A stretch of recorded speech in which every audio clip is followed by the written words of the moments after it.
মানবতা ভুলুণ্ঠিত হওয়ার দৃশ্য চোখে দেখার পরও কিছু করতে না পারার আফসোস করেন সাকিব খান।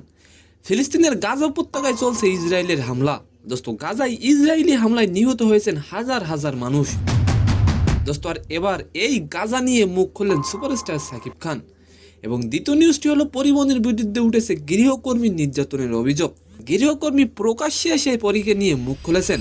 পরিমাণের হচ্ছে যে বেডার অভাব নাই, চশমা ছাড়া ওইখান থেকে ওইখানে যেতে পারে না।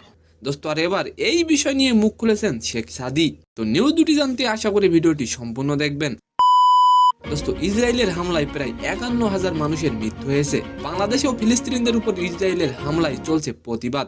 দোস্ত, দেশের সবচেয়ে বড় তারকা সাকিব খানও জানালেন ফিলিস্তিনি ও নির্যাতিত মানুষের পাশে আছেন তিনি। রবিবার রাতে সাকিব খান তার ফেসবুকে লিখেছেন, গাজা শুধু একটি ভৌগোলিক নাম নয়, এটি যেন আজ নির্যাতিত মানুষের প্রতীক। দুঃখজনক হলেও বাস্তবতা হচ্ছে সৃষ্টিকর্তার কাছে প্রার্থনা করা ছাড়া আর কিছুই করতে না পারা। দোস্ত, সাকিব খান আরো বলেন, তাদের পাশে আছি ভালোবাসা, সংহতি এবং শান্তির প্রত্যাশায়। দোস্ত, আর এবার আলোচনা করব পরিমণিকে নিয়ে। সম্প্রতি পরিমণির বিরুদ্ধে গৃহকর্মীকে নির্যাতনের অভিযোগ উঠেছে। ভুক্তভোগী গৃহকর্মী প্রকাশ্যে এসে পরিমণির বিচার চেয়েছেন। আর এই বিষয়ে মুখ খুললেন শেখ সাদি। দোস্ত, শেখ সাদি বলেন, একজন নাম পরিচয়হীন মানুষ যাকে কেউ চেনে না, তার কথার উপর ভিত্তি করে তাকে মিডিয়ার সামনে আনা হলো।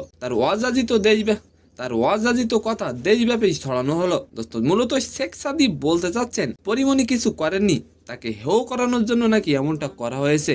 তো সম্মানিত দর্শক, আজকের ভিডিওটি কেমন লাগলো অবশ্যই কমেন্ট বক্সে জানাবেন। আর ভিডিওটি যদি ভালো লাগে অবশ্যই একটি লাইক দিয়ে আমাদের চ্যানেলটিকে সাবস্ক্রাইব করে দিবেন। ধন্যবাদ।